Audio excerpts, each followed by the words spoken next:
नमस्कार दोस्तों, मैं हूं सिद्धांत। ओलंपिक स्टडी चैनल पर आपका स्वागत है। कैसे हैं आप सभी लोग। इस वीडियो में हम डिस्कस करेंगे विज्ञान एवं प्रौद्योगिकी में भारतीयों की उपलब्धियां। विज्ञान सिलेबस के सेक्शन में ये आपका तीसरा टॉपिक है, जो कि एग्जाम के पॉइंट ऑफ व्यू से काफ़ी महत्वपूर्ण है। यहाँ से लेखपाल की परीक्षा में प्रश्न बनने की संभावना बहुत ज़्यादा है, क्योंकि यहाँ पर हम ऐसे वैज्ञानिकों की चर्चा करने वाले हैं जो हमारे भारत देश के हैं। वैसे भारत देश में वैज्ञानिक प्राचीन काल से ही रहे हैं, चाहे वो गणितज्ञ और खगोल शास्त्र के रूप में आपके आर्यभट्ट हों, या मेडिकल साइंस में सुश्रुत और चरक जैसे लोग हों। प्राचीन काल से ही हमारे यहाँ दार्शनिक, वैज्ञानिक, मैथमेटिशियन, खगोल शास्त्री रहे हैं। इस वीडियो में हम पुराने या प्राचीन काल में नहीं जाएंगे। यहाँ पर हमारा जो फोकस है वो आधुनिक भारतीय विज्ञान का पुनर्जागरण, यानी कि आधुनिक भारत जो हमारा है, जो औपनिवेश काल से ही शुरू हो जाता है। जैसे औपनिवेश काल के जो प्रमुख वैज्ञानिक थे उनमें आपके सीवी रमन थे, मेघनाथ साहा थे, इसके अलावा आपके जगदीश चंद्र बसु थे। ये सब प्रमुख वैज्ञानिक थे जो औपनिवेश काल में ही, जब हमारा देश काफ़ी गरीबी से, अशिक्षा से गुजर रहा था, तो ऐसे वैज्ञानिक उस टाइम पर आए और जो नए सिद्धांतों की खोज की। स्वतंत्रता के बाद भी बहुत सारे वैज्ञानिक आए, जैसे आपके जो प्रमुख वैज्ञानिक जिनका आप लोग नाम जानते हैं, डॉक्टर एपीजे अब्दुल कलाम या डॉक्टर होमी जहांगीर भाभा। इन सभी वैज्ञानिकों के बारे में हम इस वीडियो में डिटेल में बात करने वाले हैं। उनकी खोजें क्या थी, उनकी जो पर्सनल लाइफ से संबंधित प्रश्न बन सकता है, और उनके जो सिद्धांत उन्होंने जो डेवलप किया, वो सारी चीज़ें हम इस वीडियो में डिस्कस करने वाले हैं। तो वीडियो को आप लोग एंड तक देखिएगा। ये topic exam point of view से काफ़ी महत्वपूर्ण है, यहाँ से प्रश्न जरूर पूछेगा। इसके पहले हमने 2 वीडियो ऑलरेडी यूट्यूब पर अपलोड किया है। जो आपका पहला टॉपिक है विज्ञान और प्रौद्योगिकी भारत के विकास में और राष्ट्रीय सुरक्षा के अंतर्गत, वो वीडियो है, उसको भी आप लोग देखिए। वहाँ से भी प्रश्न बनने की संभावना है। सारे के सारे फैक्ट बेस वो टॉपिक है और बहुत अच्छे से आपको वो चीज़ समझाया गया है। इसके बाद जो सेकंड टॉपिक था उसमें हम लोगों ने देखा, सेकंड टॉपिक आपका क्या था, दैनिक जीवन में, हमारे दैनिक जीवन में जो साइंस एंड टेक का उपयोग है, उसको हमने सेकंड टॉपिक में देखा था। और इस थर्ड टॉपिक में हम लोग देखेंगे भारत के जो प्रमुख वैज्ञानिक रहे हैं उनके बारे में। तो बिना किसी देरी के आज का सेशन स्टार्ट करते हैं। बाकी जो छात्र लेखपाल की तैयारी कर रहे हैं, आप सभी लोग इस चैनल को सब्सक्राइब कर लीजिए, और लेखपाल के समग्र अध्ययन के लिए जो हमारा एप्लीकेशन है ओलंपिक स्टडी, उसको आप सभी लोग डाउनलोड कर सकते हैं। नीचे कमेंट बॉक्स में मैं एप्लीकेशन का लिंक जो है वो पिन कर दे रहा हूँ। बाकी सब्सक्राइब दोस्तों जरूर कर लीजिएगा, ताकि नेक्स्ट अपडेट, नेक्स्ट वीडियो जो भी आए वो आपको देखने को मिल जाए। देखिए स्टार्ट करते हैं। पहले हम जाएंगे ऐतिहासिक पृष्ठभूमि में, जानेंगे कि भारत में जो, जैसे आपका 14वीं शताब्दी में पश्चिमी देशों में पुनर्जागरण काल आया था, इसी तरह से भारत में 19वीं शताब्दी और 20वीं शताब्दी के स्टार्टिंग को भारत में साइंटिफिक पुनर्जागरण माना जा सकता है, क्योंकि यहाँ पर जो वैज्ञानिक आए वो इसी टाइम पीरियड में आए। तो यहाँ पर आप देख सकते हैं 19वीं और 20वीं शताब्दी का जो प्रारंभिक काल है, इसको हम कह सकते हैं कि ये भारत के लिए या आधुनिक भारत का पुनर्जागरण काल था। यहीं से हमारी जो वैज्ञानिक सोच थी वो डेवलप होने लगी, जिसमें हम इनोवेशन पर शिफ्ट हुए। हमारे यहाँ पहले से थ्योरी थी और उसको हम लोग पढ़ते थे, समझते थे, लेकिन हम लोग किसी चीज़ का पेटेंट नहीं करते थे। जैसे डॉक्टर जगदीश चंद्र बसु जो हैं, इन्होंने जो मार्कोनी थे, जो रेडियो पे काम करके रेडियो का जिन्होंने आविष्कार किया था, उसके पहले ही जो तरंग दैर्ध्य थी, रेडियो तरंगें थी जो कि 5 mm की होती हैं, उन तरंगों का अध्ययन किया था। मार्कोनी के पहले ही जगदीश चंद्र बसु ने रेडियो वेव पर अध्ययन कर लिया था, लेकिन उसको पेटेंट नहीं किया, क्योंकि जगदीश चंद्र बसु का मानना था विज्ञान मानवीय सभ्यता को आगे बढ़ाने के लिए है, ना कि सिर्फ पेटेंट तक ही सीमित है। लेकिन पश्चिम में ऐसा नहीं होता था। पश्चिम में अगर कोई वैज्ञानिक है तो वो क्रेडिट लेना चाहता था, और कंपटीशन होता था कि कौन वैज्ञानिक कितना बढ़िया से रिसर्च कर रहा है, कौन वैज्ञानिक कौन सा आविष्कार कर रहा है। इसके लिए वहां पर कंपटीशन भावना थी, ऐसा कोई मानवीय योगदान नहीं था। वहां पे जो देश थे वो पैसा कमाने की सोच रहे थे, और जो वैज्ञानिक थे उनको प्रतिभा चाहिए था और पुरस्कार चाहिए था, जैसे नोबेल पुरस्कार। हमारे यहाँ भी सीवी रमन को नोबेल पुरस्कार मिला। सीवी रमन भारत के ही नहीं पूरे एशिया के पहले वैज्ञानिक थे जिनको नोबेल पुरस्कार से सम्मानित किया गया था। तो आप समझ सकते हो कि औपनिवेश काल में कोई एक ऐसा वैज्ञानिक उस टाइम पर जब हमारे यहाँ चरमपरा शिक्षा हुआ करती थी, उस टाइम पर उन्होंने रमन इफेक्ट खोजा। और इसके बारे में हम डिटेल में अभी आगे पढ़ेंगे। एक एक चीज़ों पे हम आते हैं, स्टार्टिंग से शुरू करते हैं। तो पहले समझते हैं विज्ञान के पुनर्जागरण के बारे में। आप सभी को पता है 14वीं शताब्दी में यूरोपीय देशों में पुनर्जागरण काल आया। सीधे विज्ञान नहीं आया, पुनर्जागरण में पहले कला, साहित्य, मूर्तिकला, काव्य, इस टाइप की चीज़ें यूरोपीय क्षेत्र में आई, जो कि हमारे यहाँ बहुत पहले से था। हमारे यहाँ वैज्ञानिक सोच नहीं थी, लेकिन कला, साहित्य, काव्य, इन सब में हम पहले से ही आगे थे। 14वीं शताब्दी में यूरोपीय देशों में ये सारी चीज़ें आने लगी। जैसे अगर हम बात करें कला की, तो कला में आप सभी ने लियोनार्डो दा विंची का नाम सुना होगा, जो कि इटली के थे। इन्होंने मोनालिसा की फेमस पेंटिंग बनाई, जो कि गणितीय अनुपात पर आधारित थी। इसके अलावा ह्यूमन एनाटॉमी को भी इसमें ध्यान रखा गया था। साहित्य में आपके शेक्सपियर साहब आए। इसके बाद में अगर हम काव्य की बात करें, तो उसमें जो प्रमुख थे वो दांते थे, जिन्होंने डिवाइन कॉमेडी नाम की बुक लिखी, जो कि आत्मा की यात्रा के बारे में, स्पिरिचुअल जर्नी के बारे में थी। और स्पिरिचुअल चीज़ें, आध्यात्मिक चीज़ें हमारे भारत में बहुत पहले से थी। तो पुनर्जागरण काल में जो दांते थे, इन्होंने डिवाइन कॉमेडी लिखी, जिसमें 3 चीज़ों पे ध्यान दिया गया। ये बोला गया कि जो आत्मा होती है, जैसे कोई अगर व्यक्ति डेड होता है तो वो पहले नरक में जाता है, वहाँ पर उसका नैतिक पतन जो हुआ होता है उसके बारे में वो देखता है। जैसे नरक में हमारे यहाँ भी ये कथा है कि भाई नरक में जाते हैं तो झूठ बोलने की अलग सज़ा है, किसी को मार देते हो तो उसकी अलग सज़ा है, धोखा देने की अलग सज़ा है। ऐसे ही डिवाइन कॉमेडी में आत्मा की यात्रा के बारे में लिखा गया कि आत्मा जब मरती है तो पहले नरक में जाती है, फिर वहाँ पर उसने उन चीज़ों को देखा, फिर उसने प्रायश्चित किया, फिर उसने आत्मिक सुधार के बारे में सोचा, या आत्मिक शांति के बारे में जो है आत्मा की यात्रा के बारे में बताया गया है। तो ये सारी चीज़ें डिवाइन कॉमेडी में लिखी गई थी। डिवाइन कॉमेडी शाब्दिक अर्थ से लगता है कि कोई कॉमेडी की बुक है, लेकिन ऐसा नहीं है। ये एक स्पिरिचुअल जर्नी की यात्रा है। जैसे हमारे यहाँ आचार्य प्रशांत जी हैं, ये गीता सेशन के माध्यम से हमारे यहाँ अभी इस टाइम पर कह सकते हैं कि आध्यात्मिक दर्शन के बारे में लोगों को बता रहे हैं, वेदांत और गीता के माध्यम से। इस तरह से जो है पहले भी हमारे भारत में बहुत सारे ऐसे दार्शनिक हुए हैं। जैसे अभी हम 90s की बात करें तो 90s में आपके ओशो थे, इन्होंने भी आत्मा, परमात्मा, दर्शन के बारे में सारी चीज़ों को बताया था। तो ये चीज़ें जो है यूरोपीय देशों में 14वीं शताब्दी में होने लगी। फिर धीरे धीरे लोगों के मन में वैज्ञानिक सोच आई, और 16वीं से 17वीं शताब्दी के बीच में लोगों को विज्ञान के बारे में पता चला, और जो वैज्ञानिक थ्योरी थी, वैज्ञानिक सिद्धांत थे, आविष्कार थे, वो 16वीं से 17वीं शताब्दी के बीच में यूरोपीय देशों में होने लगा। अब हम आते हैं भारत पर। तो भारत में औपनिवेश काल के समय लगभग मान के चलिए कि 19वीं से 20वीं शताब्दी के बीच में ये चीज़ होने लगी। 16वीं से 17वीं शताब्दी के बीच में ये चीज़ यूरोप में था, वैज्ञानिक सिद्धांत और खोज।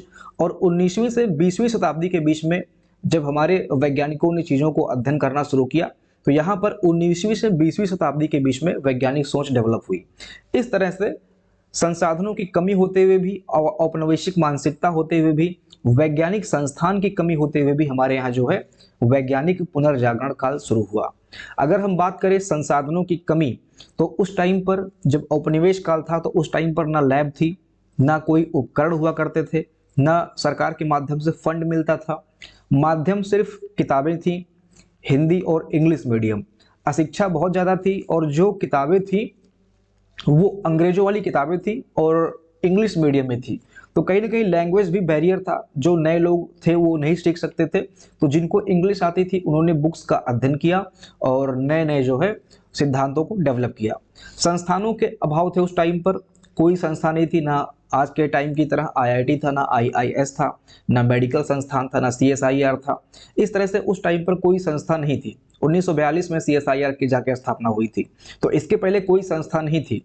और जो संस्थान होते थे वो जो वैज्ञानिक लोग होते थे, जैसे सीवी रमन हो गए, जगदीश चंद्र बसु हो गए, ये सब अपने ही घर में लैब बना लिया करते थे, या कहीं पर अगर लैब है तो वहाँ पर जाके वो लोग प्रैक्टिस किया करते थे, रिसर्च किया करते थे। और औपनिवेशिक मानसिकता थी। जैसे मैं आपको कहूँ, आपको बार बार ये रियलाइज करा दूं कि भाई आपका लेखपाल का परीक्षा नहीं निकलेगा, मैं आपको बार बार ये बताऊं कि आप कमजोर हो, आपसे नहीं निकलेगा, तैयारी करना छोड़ दो। तो ये सारी चीजें दोस्तों उस टाइम पर हुआ करती थी। अंग्रेज हमको ये रियलाइज कराते थे, ये हमको विश्वास दिलाने की कोशिश करते थे कि हम किसी काम के नहीं हैं, वो जो कर रहे हैं वही सफलता है और हम लोग किसी काम के नहीं है, हम कोई आविष्कार नहीं कर सकते, हम बस उनके गुलाम रह सकते हैं। तो ये चीज उन्होंने हमारे खून में डाल दिया था कि भाई आप लोग अशिक्षित हैं, आप लोग हमारे रूल के अंदर हैं, तभी आप लोग जो है सुखी रहेंगे। तो ये सारी चीजें औपनिवेशिक मानसिकता थी, कॉलोनियल माइंडसेट था, जो कि अंग्रेजों ने हमारे दिमाग में डाल दिया था।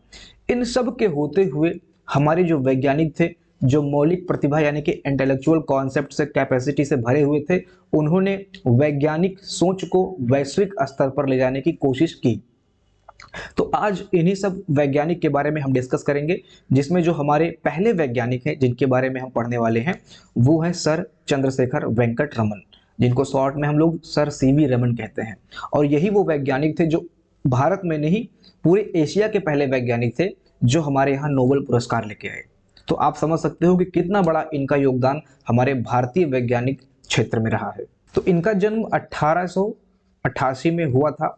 18 वर्ष की अवस्था में ये पोस्ट ग्रेजुएट हो चुके थे। 16 साल में इन्होंने अपना ग्रेजुएशन कंप्लीट कर लिया था। आज कल का जो बच्चा है वो हाई स्कूल इंटर में होता है 18 वर्ष की अवस्था में, और ये उस टाइम पर अपना पोस्ट ग्रेजुएशन कंप्लीट कर चुके थे, रिसर्च में लग गए थे। इनके जो प्रोफेसर थे, प्रोफेसर जॉन, वो नहीं चाहते थे कि इनका जो रिसर्च पेपर है वो आगे बढ़े, पब्लिश हो। उस टाइम पर इंडिया में साइंटिफिक जर्नल नहीं हुआ करता था। साइंटिफिक जर्नल का मतलब होता है एक ऐसी संस्था या कोई ऐसा व्यक्ति जो एक्सपर्ट हो, अगर कोई रिसर्च होता है तो उसको पढ़कर वेरीफाई कर कर उसको पब्लिश करे। तो वो चीज़ इंडिया में नहीं था, ये चीज़ें बाहर के देशों में होती थी, जैसे लंदन हो गया, इटली हो गया, जर्मनी हो गया, वहाँ पर साइंटिफिक जर्नल हुआ करते थे। तो यहाँ पर जो व्यक्ति रिसर्च वगैरह करता भी था तो उसका रिसर्च यहीं पे रह जाता था, उसको पब्लिश होने ही नहीं दिया जाता था। और अगर वो रिसर्च किसी अंग्रेज के हाथ लग जाता था तो वो उसको पढ़कर अपना पेटेंट उस पर ठोक देता था। तो इस तरह से प्रोफेसर जॉन से बचकर सीवी रमन ने अपना जो रिसर्च पेपर था उसको बाहर भेजा, लंदन भेजा था, और वहां पर वो पढ़कर वेरीफाई किया गया और इस तरह से वहां पर जाकर वो पब्लिश हुआ और इनको जो है बाद में सर की उपाधि मिली। इन्होंने जो खोज की थी उस खोज का नाम आप लोग याद रखिएगा, रमन प्रभाव या रमन इफेक्ट बोलते हैं। एग्जाम में प्रश्न बन सकता है क्या इन्होंने कौन सा प्रभाव खोजा, तो उसको मतलब जस्ट आप इतना जानिए कि उसको रमन इफेक्ट बोला जाता है। 28 फरवरी को इन्होंने अपनी खोज की थी, तो 28 फरवरी को हमारे यहाँ जो है विज्ञान दिवस मनाया जाता है। मोस्ट इंपॉर्टेंट है, याद रखिएगा सभी लोग। 28 फरवरी को इंडिया में, भारत में विज्ञान दिवस के रूप में जाना जाता है।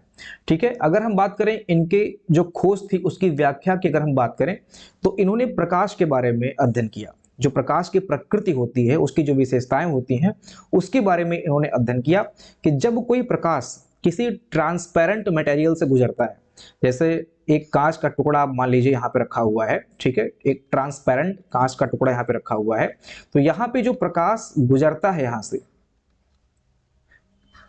तो उसका जो अधिकांश भाग होता है, अधिकांश ने स्मॉल भाग कहेंगे, यहाँ पे देखिए एक छोटा सा भाग ऐसा होता है जिसमें तरंग दैर्घ्य बदल जाती है।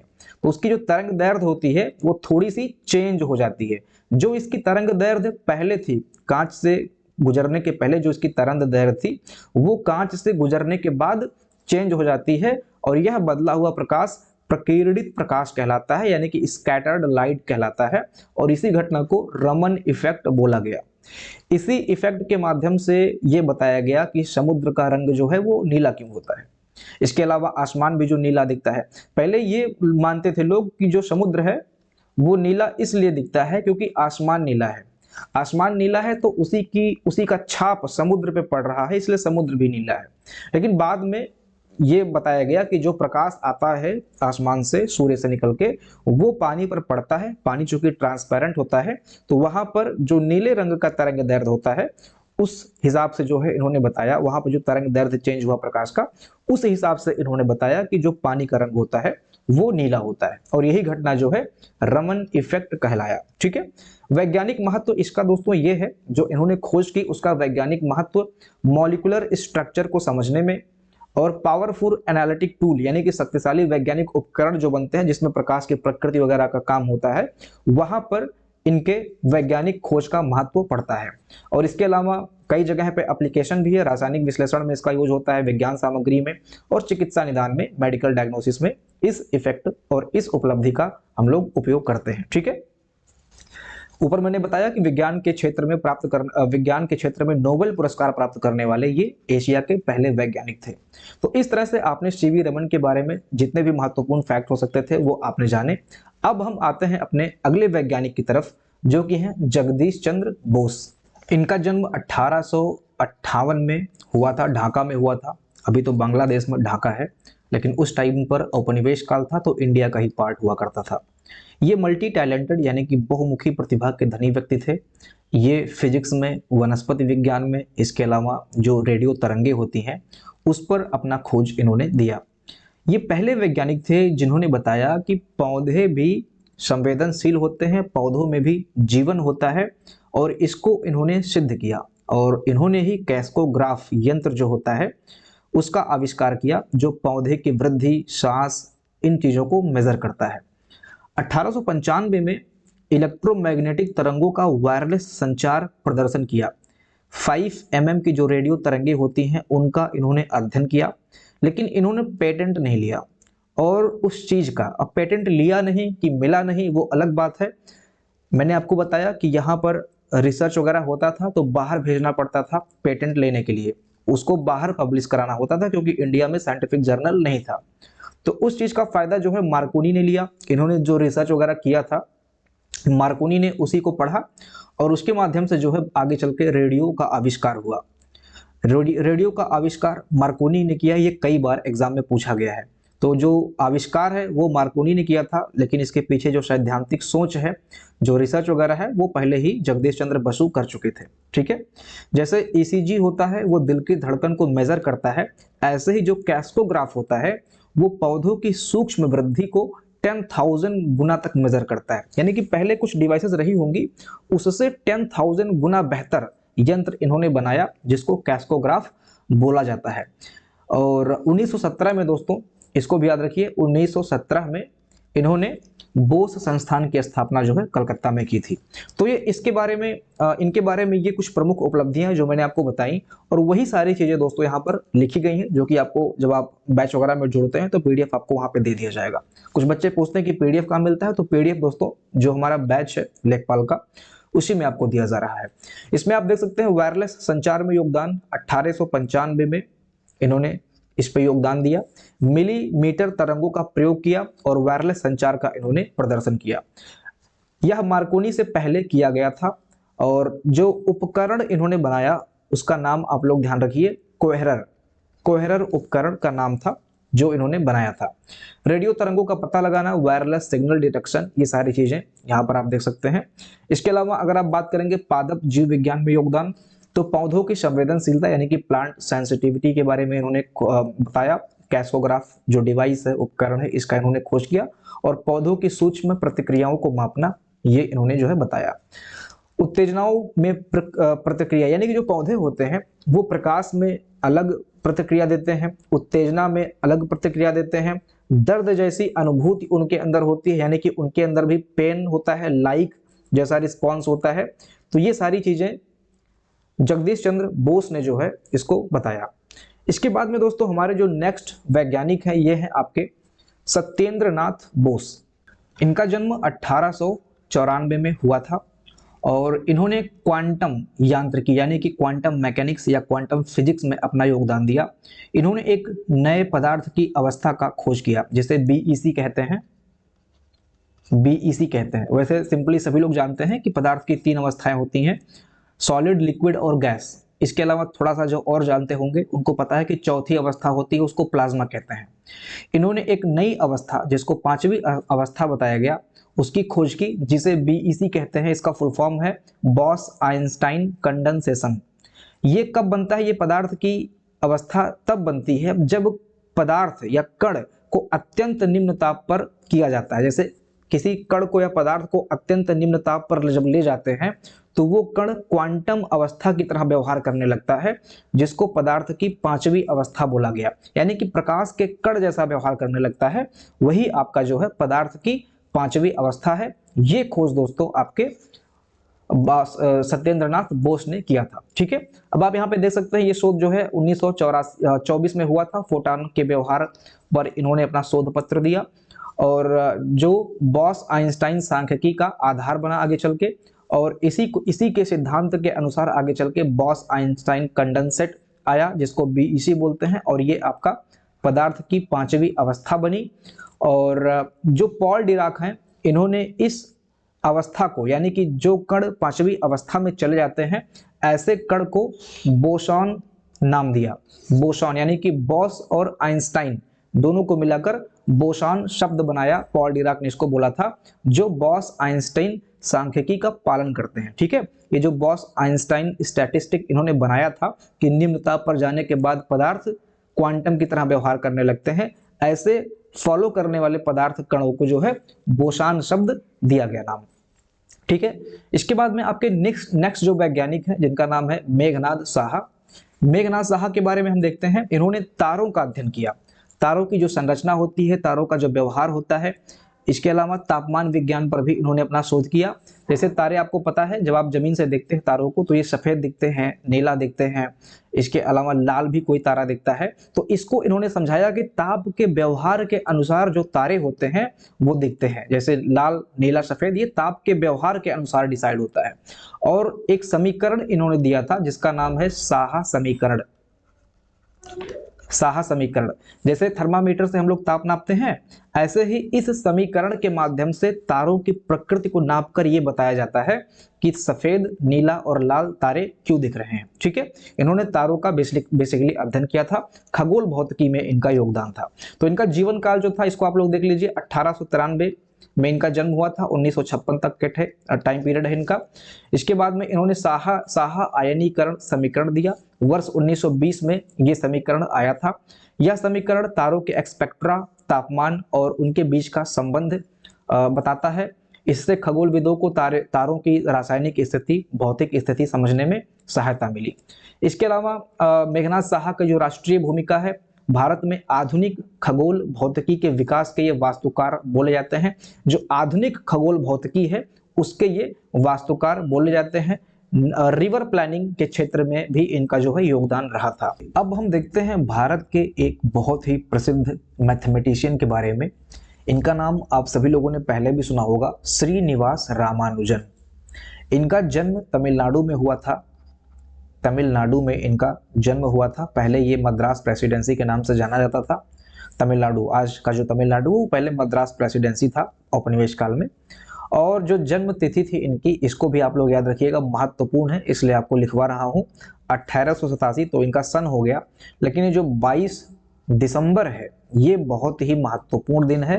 22 दिसंबर को आप लोग याद रखिए, क्योंकि भारत में राष्ट्रीय गणित दिवस इसी दिन मनाया जाता है। 22 दिसंबर को श्री रामानुजन के जन्म के उपलक्ष्य में भारत में गणित दिवस के रूप में इसको मनाया जाता है, और ये 2012 से इसको मनाया जाना शुरू हुआ। तो ये 22 दिसंबर गणित दिवस के रूप में याद रखिएगा कि ये भारत में मनाया जाता है। विश्व का नहीं है, ये भारत का है। ठीक है, इसके बाद आप देख सकते हैं एक बहुत ही दुखद यहाँ पर लिखा हुआ है कि 32 वर्ष की उम्र में, मात्र 32 ईयर्स की उम्र में इनका देहांत हो गया था। जब ये बाहर पढ़ने के लिए गए तो वहाँ का एनवायरनमेंट इनको सूट नहीं किया, टीवी वगैरह हो गया था। हालांकि बाद में फिर ये इंडिया आए और इंडिया में इनका डेथ हो गया। बाहर जाने की वजह से, वहाँ का एनवायरनमेंट सूट ना करने की वजह से कह सकते हैं कि इनका डेथ हो गया था। इनका पूरा नाम श्रीनिवास अयंगार रामानुजन था। इनको दोस्तों संख्याओं का जादूगर, इसके अलावा गणितज्ञों का गणितज्ञ या अनंत के रहस्यों का ज्ञाता, इस उपनाम से भी जाना जाता है।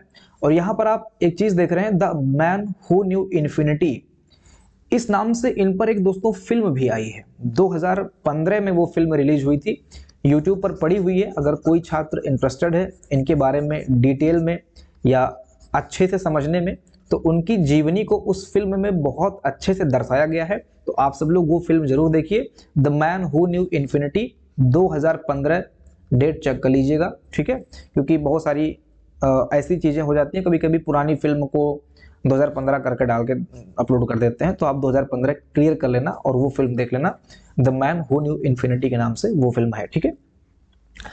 अगर हम इनके योगदान की बात करें तो एक रामानुजन संख्या है, आप सभी लोग देख सकते हैं यहाँ पर 1729, ये आप लोग संख्या याद रखिएगा 1729, ये संख्या काफी महत्वपूर्ण है। एग्जाम में सीधे पूछ सकता है कि निम्नलिखित में से कौन सी संख्या रामानुजन संख्या या हार्डी रामानुजन नंबर्स के नाम से जाना जाता है। तो ये संख्या आप लोग याद रखिएगा, क्यों महत्वपूर्ण है इस पे हम चर्चा कर लेते हैं। देखिए 1729 एक ऐसी संख्या है जिसको हम दो अलग अलग घनों के योग के रूप में व्यक्त कर सकते हैं, और सबसे छोटी संख्या यही है, इससे छोटी संख्या दो अलग अलग घनों के योग के रूप में व्यक्त नहीं की जा सकती। तो 1729 रामानुजन संख्या के रूप में जाना जाता है। इसको हम व्यक्त कर सकते हैं 1 पे पावर क्यूब प्लस 12 पे पावर क्यूब, ठीक है। 12 का क्यूब कितना होता है 1728, और उसमें जब आप एक जोड़ेंगे तो 1729 हो जाएगा। इसके अलावा 9 पे क्यूब प्लस 10 पे क्यूब, 9 पे क्यूब कितना होता है 729, 9 9 81 9 729, और 10 पे क्यूब होता है 1000। तो 1000 प्लस 729 ऐड करेंगे तो आप 1729 पा जाएंगे। यानी कि 1729 एक ऐसी संख्या है और एक ही संख्या ऐसी है जिसको दो फॉर्म में हम क्यूब के रूप में व्यक्त कर सकते हैं। तो इसी को बोला गया रामानुजन नंबर या हार्डी रामानुजन नंबर्स, ठीक है। दोनों नाम से एग्जाम में प्रश्न पूछ सकता है कि निम्नलिखित में से वो संख्या कौन सी है, ठीक है। इसके अलावा लगभग 3900 मूल गणितीय परिमाण इन्होंने दिए, लगभग 3900 आइडेंटिटीज या थ्योरम इन्होंने दिए जो ज्यादातर नोटबुक्स में आजकल लिखे जाते हैं। मतलब 3900 थ्योरीज एंड आइडेंटिटीज यानी कि फार्मूलाज इन्होंने डेवलप किया जो आजकल के नोटबुक्स में पढ़ाया जाता है। इनका जो मुख्य क्षेत्र था आप सभी लोग देख सकते हैं, संख्या सिद्धांत यानी कि नंबर्स थ्योरी पे इन्होंने काम किया, इनफाइनाइट सीरीज पे इन्होंने काम किया, जो इनफाइनाइट सीरीज निकालते हैं उन पे इन्होंने काम किया, उसका फॉर्मूला दिया। इसके अलावा कॉन्टिन्यूड फ्रैक्शन के बारे में इन्होंने बात किया था, मॉक थीटा फंक्शन के बारे में, पार्टीशन फार्मूला, रामानुजन प्राइम और रामानुजन थीटा फंक्शन के बारे में इन्होंने जो है जानकारी दी थी। G.H. हार्डी के साथ मिलकर काम किया। हार्डी ने उन्हें कैम्ब्रिज बुलाया था 1914 में, ये कैम्ब्रिज गए थे। तो ये जो हार्डी है ना, ये जो हार्डी आप यहाँ पे देख रहे हो यही हार्डी है, इन्हीं के साथ मिलकर इन्होंने काम किया था। तो ये जो नंबर्स निकल के आया था इसको हार्डी रामानुजन नंबर्स बोला जाता है। इनका जो काम हुआ था, इनकी जो खोजें थी, उनका यूज ब्लैक होल को जानने में, cryptography, computer science, string theory, नाभिकीय भौतिकी आदि में होता है, ठीक है। इसके अलावा दोस्तों इनकी 3 नोटबुक्स हैं जिनको बाद में खोजा गया और इनको रामानुजन नोटबुक्स के नाम से जाना जाता है, जो आज भी गणितज्ञों के लिए फेमस है। बाकी ये गणित में ही काफी तेज थे, बाकी अन्य विषय में ये काफी वीक थे। अन्य विषय में जैसे हम बात करें, ये 11 क्लास में जब थे यानी कि 11th क्लास में जब थे तो ये मैथमेटिक्स में पास हो गए, बाकी अन्य विषयों में फेल हो गए। तो आप समझ सकते हो कि इनका अन्य विषय कितना अच्छा था, ठीक है। तो ये थोड़ा कॉमेडी हो जाती है कि गणित में बंदा बहुत तेज है और अन्य विषयों में काफी कमजोर है।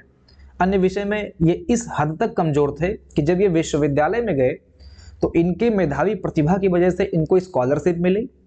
इसके बाद में जब ये पता चला कि इनको सिर्फ गणित ही आता है, अन्य विषय में काफी वीक है, तो इनसे फिर वो स्कॉलरशिप ले ली गई। भैया आप तो सिर्फ गणितज्ञ हैं, अन्य विषय का क्या? क्योंकि भाई जो जितने विषय हैं उसी विषय के हिसाब से फिर आपको मार्क्स मिलता है, और अगर आप तेज हैं तो आपको स्कॉलरशिप मिलती है। तो इनका सिर्फ मैथमेटिक्स स्ट्रांग था, इस वजह से जो है अन्य विषय कमजोर थे, इस वजह से फिर इनका स्कॉलरशिप ले लिया गया। इसके अलावा दोस्तों इन्होंने पाई के मान पर काम किया।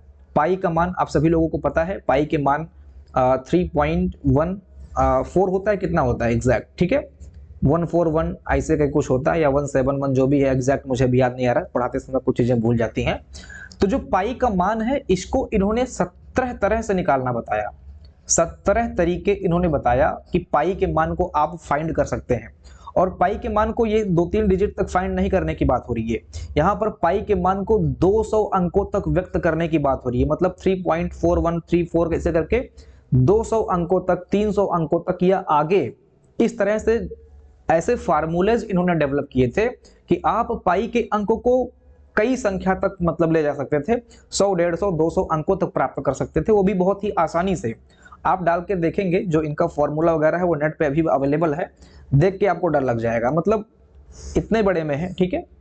और उसको जब आप फिर से ब्रेक करते हैं तो उस पे फार्मूले निकलते आते हैं, तो वो यहाँ पे जानने की जरूरत नहीं है, बस मैं आपको बता रहा हूँ कि आप नेट पे डाल के देख सकते हैं कि उन्होंने पाई के मान पर कितने अच्छे से काम किया है, ठीक है।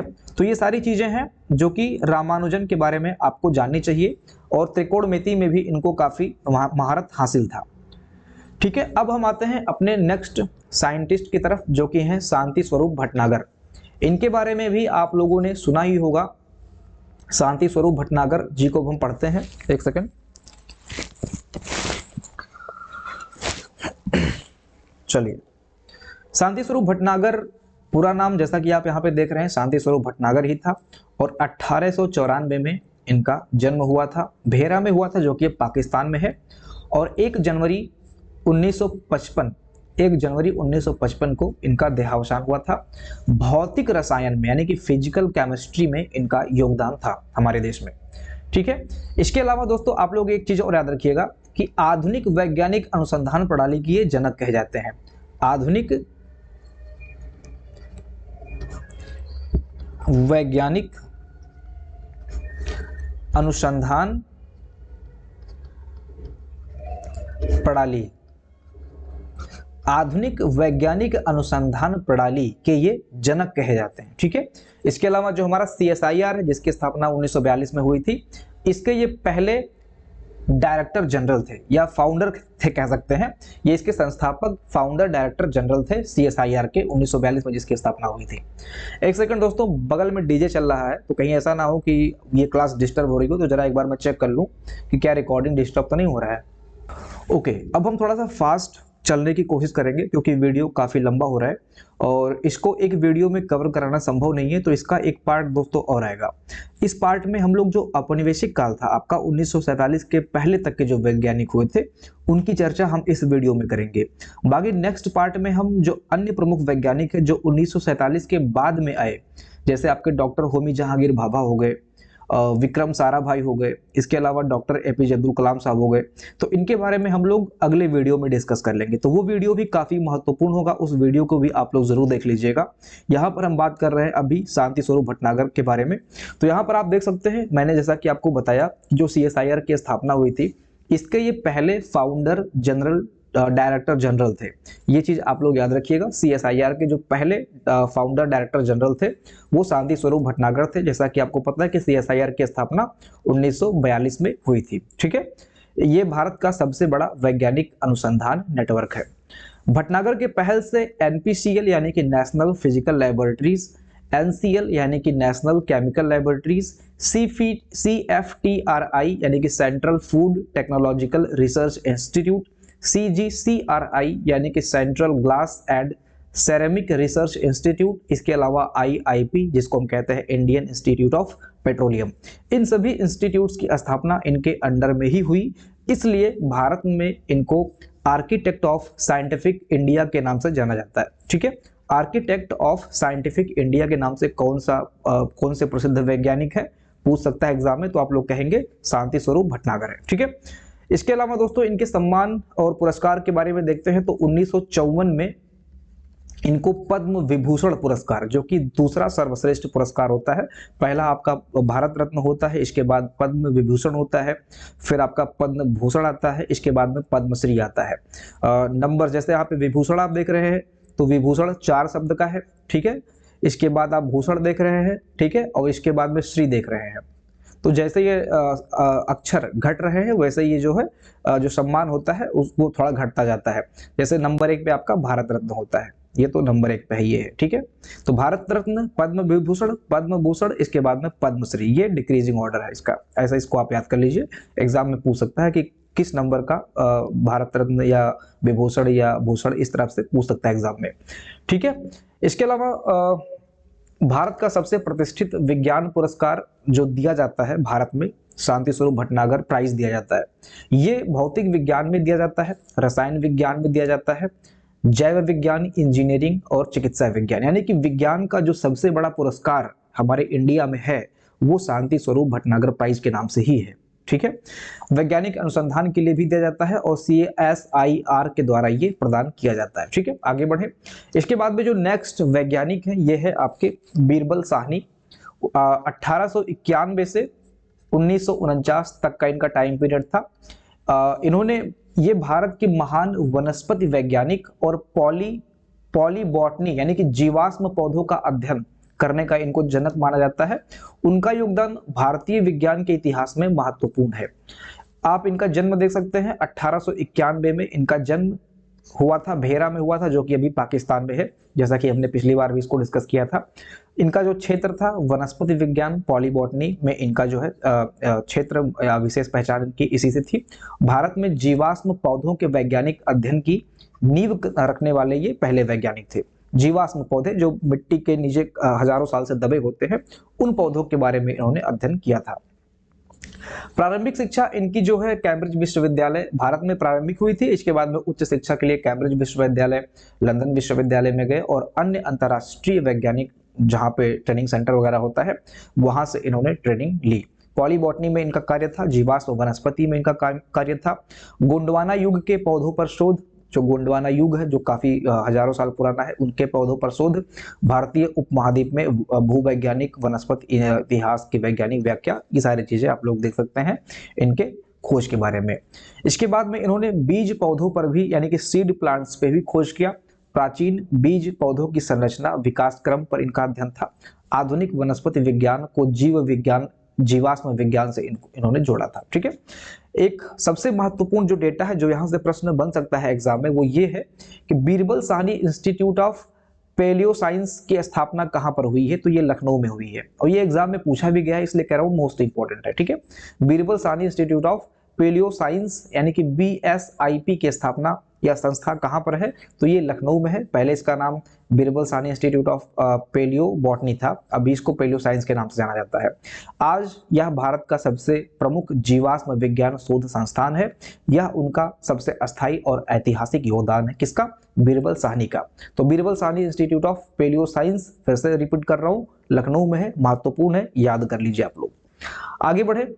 डॉक्टर सलीम अली, इनके बारे में आप लोगों ने पढ़ा ही होगा, और फॉरेस्ट गार्ड, वन दरोगा। इसके बाद में अभी जो इन्वायरमेंट हम लोग पढ़ रहे हैं उसमें भी इसका डिस्कस करेंगे जब पक्षी अभ्यारण्य के बारे में डिस्कस होगा। इनका जो योगदान था वो पक्षियों के बारे में था। इनको बर्ड्स मैन ऑफ इंडिया के खिताब से नवाजा गया था और आधुनिक पक्षी विज्ञान की वैज्ञानिक नींव इन्होंने रखी थी। ठीक है, इनका जो जन्म था ये सलीम, इनका जो पूरा नाम था ये सलीम मोइजुद्दीन अब्दुल अली था और 1896 में इनका जन्म हुआ था। 1987 तक थे ये। पक्षी विज्ञान के नाम से या पक्षी वैज्ञानिक के नाम से जाने जाते हैं। उपनाम इनका बर्डमैन ऑफ इंडिया है। कई बार एग्जाम में पूछा गया है, कई सारे परीक्षाओं में पूछा गया है कि बर्डमैन ऑफ इंडिया इनमें से किसको कहते हैं। इनकी बुक्स भी है, उसके बारे में अभी हम देखने वाले हैं। ठीक है, जर्मनी पक्षी विज्ञान में प्रशिक्षण इन्होंने प्राप्त किया था। ठीक है, अब वैज्ञानिक योगदान की बात कर लेते हैं। पूरे भारत में जो पक्षियों का व्यवस्थित सर्वेक्षण था, यह भी एग्जाम में पूछा जा सकता है कि इनको किस लिए जाना जाता है, तो पक्षियों का व्यवस्थित सर्वेक्षण इन्होंने किया था पूरे भारत में। विभिन्न राज्यों में प्रजातियों का वर्गीकरण, वितरण और संरक्षण अध्ययन इन्होंने किया था। इसके बाद में बर्ड कंजर्वेशन यानी कि पक्षियों के प्राकृतिक आवास के संरक्षण पर इन्होंने कार्य किया। पर्यावरण संरक्षण आंदोलन से वैज्ञानिक आधार पर इनका जुड़ाव रहा था। तो ये उतना इंपॉर्टेंट नहीं है, बस ये याद रखिए कि पूरे भारत में जो पक्षियों का व्यवस्थित सर्वेक्षण है वो इन्होंने किया था। इनकी 2 बुक्स है, ये दोनों बुक्स काफी इंपॉर्टेंट है। The book of Indian birds इन्होंने ही लिखा था, भारत की सबसे प्रसिद्ध पक्षी विज्ञान पुस्तक है। And handbook of the birds of India and Pakistan, ये भी इन्होंने ही लिखा था, एस डिलोन रिप्ली के साथ में लिखा था। तो जहां पर इंडिया एंड पाकिस्तान आएगा वहां पर आप सभी लोग डॉक्टर सलीम अली का कोड करके ऐसे याद कर सकते हैं। और the book of Indian birds, जैसा कि इनको पक्षी वैज्ञानिक कहा भी जाता है, बर्डमैन ऑफ इंडिया कहा भी जाता है, तो इंडियन बर्ड्स के बारे में जो बुक होगी उसको आप लोग डॉक्टर सलीम अली मार्क्स कर सकते हैं एग्जाम में। ठीक है, इसके बाद में एक बहुत ही प्रसिद्ध राजा भी हुए थे जो खगोल शास्त्री राजा थे, खगोल शास्त्री वैज्ञानिक थे कह सकते हैं। इनका नाम था राजा जयसिंह द्वितीय। तो ये द्वितीय याद रखिएगा, राजा जयसिंह भी आपके ऑप्शन में दे सकता है, तो ये द्वितीय जरूर याद रखिएगा क्योंकि जयसिंह और भी हमारे देश में हुए हैं। भारत के महान खगोल शास्त्री, राजा, वैज्ञानिक, प्रशासक और जंतर मंतर वेधशालाओं के निर्माता। भारत में आप जंतर मंतर वेधशालाओं का नाम सुना होगा। जंतर मंतर आप लोगों ने सुना होगा, दिल्ली में भी है, राजस्थान में भी है और कई सारे राज्यों में है, तो उनके बारे में अभी हम देखेंगे आगे, ठीक है। इनका पूरा नाम सवाई जयसिंह द्वितीय था। इनका जो जन्म हुआ था ये 1688 में हुआ था, ठीक है। कछवाहा वंश के थे, आमेर के राजा थे। खगोल शास्त्र, गणित में आगे थे, प्रशासन नियंत्रण था, नगर नियोजन, प्लानिंग, अर्बन प्लानिंग में ये महारत हासिल किए थे और अच्छे से अपने अर्बन प्लानिंग किए थे। इसके बाद आप देख सकते हैं जंतर मंतर जो वेधशालाएं हैं, जयपुर में सबसे बड़ा और वैज्ञानिक दृष्टि से सबसे उन्नत जंतर मंतर की इन्होंने स्थापना की है। इसके अलावा दिल्ली में है, उज्जैन में है, वाराणसी में है, मथुरा में है। ये 5 राज्यों में जंतर मंतर की स्थापना इन्होंने की थी। इसके बाद आप देख सकते हैं खगोलीय पिंडों की स्थिति, गति और समय मापन के बारे में भी जो है इन्होंने लिखा था। कैलेंडर में सुधार किया था। ग्रह नक्षत्र गणना के बारे में भी इनका उद्देश्य, इनका जो है क्षेत्र रहा है। इसके बाद में आप देख सकते हैं कुछ प्रमुख यंत्र, जैसे सम्राट यंत्र जो कि समय मापन के लिए था। वर्ल्ड्स लार्जेस्ट सनडायल, यानी कि सम्राट यंत्र किस चीज से संबंधित है? समय मापन से संबंधित है। जयप्रकाश यंत्र इन्होंने बनाया जो कि खगोलीय निर्देशांक मापन से संबंधित है। राम यंत्र बनाया जो कि ऊंचाई और दिशा से संबंधित एक यंत्र है। और मिस्र यंत्र में मिश्रित गणनाएं होती थी। तो ये कुछ प्रमुख यंत्र हैं जो इनके द्वारा डेवलप किए गए थे, ठीक है। इसके बाद में अगर ग्रंथ योगदान की आप बात करते हैं तो जीजे मोहम्मद शाही खगोलीय ये जो है ग्रंथ इन्होंने लिखा था। आई थिंक ये उर्दू में क्यों लिखा हुआ है आई डोंट नो, क्योंकि इसके बारे में अभी मैंने देखा नहीं है। तो जीजे मोहम्मद शाही, आप इसको थोड़ा क्रॉस वेरीफाई भी कर सकते हैं, इसके बारे में मैंने चेक नहीं किया है। तो ग्रंथ जीजे मोहम्मद शाही जो कि खगोलीय गणनाओं की वैज्ञानिक सारणी इसमें है। इस्लामी, भारतीय, यूनानी प्लस यूरोपीय खगोल विज्ञान का समन्वय है और वैज्ञानिक डेटा आधार ग्रंथ है इसमें, ठीक है। जयपुर नगर की स्थापना भी कई बार एग्जाम में पूछा गया है कि जयपुर नगर की स्थापना निम्नलिखित में से किस राजा ने की है? तो यही सवाई जयसिंह द्वितीय थे, ठीक है। जयसिंह द्वितीय थे और सवाई की इनको उपाधि दी गई थी, ठीक है। आगे लिखा होगा कहीं ना कहीं, वही मैं देख रहा था। सवाई की इनको उपाधि दी गई थी, वैसे राजा जयसिंह द्वितीय के नाम से जाने जाते हैं, ठीक है। और जयपुर नगर की स्थापना की थी इन्होंने 1727 में। भारत का पहला योजनाबद्ध यानी कि प्लान्ड सिटी है, ठीक है। ग्रिड सिस्टम, वास्तुशास्त्र, इन सब पे बेस्ड इन्होंने जयपुर नगर का निर्माण कराया था। थोड़ा हम फास्ट चलने की कोशिश कर रहे हैं, वीडियो लंबा हो रहा है, अदरवाइज धीरे धीरे करके मैं आपको अच्छे से एक्सप्लेन कर देता, लेकिन वीडियो का लेंथ भी हमें देखना है। 40-45 मिनट ऑलरेडी हो चुका है। देखिए अब ये लास्ट है आई थिंक, इसके बाद औपनिवेश काल हमारा खत्म होता है। लास्ट है आपके नारायण पंडित। ये 14वीं शताब्दी के थे, हालांकि ये पुराने हैं फिर भी मैंने इनको शामिल यहाँ पे कर लिया है, ठीक है। 14वीं शताब्दी थे यानी कि 1340 ईस्वी के आसपास के ये थे। गणित इनका क्षेत्र था। भारतीय गणितीय परंपरा इनकी, क्लासिकल इंडियन मैथमेटिक्स पे इन्होंने काम किया था। संयोजन गणित यानी कि कॉम्बिनेटरिक्स और क्रमचय प्रमेय के विकासकर्ता या कह सकते हैं इन पे इन्होंने काम किया था, ठीक है। प्रमुख ग्रंथ कौमुदी, गणित कौमुदी। गणित कौमुदी किसने लिखा? तो ये पूछता है एग्जाम में, कभी कभी कई बार पूछा एग्जाम में कि गणित कौमुदी की रचना किसने की? तो नारायण पंडित ने की। अब इसमें जो है अंक गणित, बीज गणित, इसके बाद में परमुटेशन, कॉम्बिनेशन, श्रेणी, इक्वेशन, वर्गमूल, घनमूल और व्यवहारिक गणित गणित कौमुदी में लिखी गई है। इसके अलावा इनकी एक बुक और है बीज गणित वंतस, ठीक है। तो ये भी आप लोग याद रखिएगा, बीज गणित वंतस। अब इसमें क्या होगा? एलजेब्रा होगा, इक्वेशंस होंगे, समीकरण वगैरह होंगे, ठीक है। ये सारी चीजें बीज गणित वंतस में थी। वैज्ञानिक योगदान की अगर हम बात करें तो ये संयोजन गणित यानी कि कॉम्बिनेटरिक्स, बीज गणित विकास और गणितीय भाषा पर जो है इन्होंने काम किया था। तो ये कुछ प्रमुख वैज्ञानिक और गणितज्ञ हमारे देश में रहे हैं जिनके बारे में आज की क्लास में हमने डिस्कस किया।